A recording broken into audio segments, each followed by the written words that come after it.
Hi, this video clip from the distortion sound by Ibanez Pm100, the Pat metheny signature. Okay, let's check this out.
I'm so impressed about this guitar because I turn on the distortion and the gain is maybe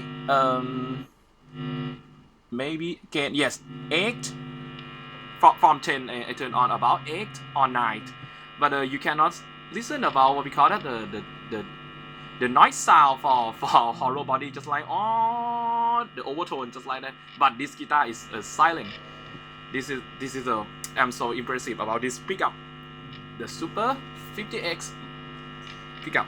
Okay, thank you very much. Let's if you interest this guitar, you can check on the my reverb website. Thank you.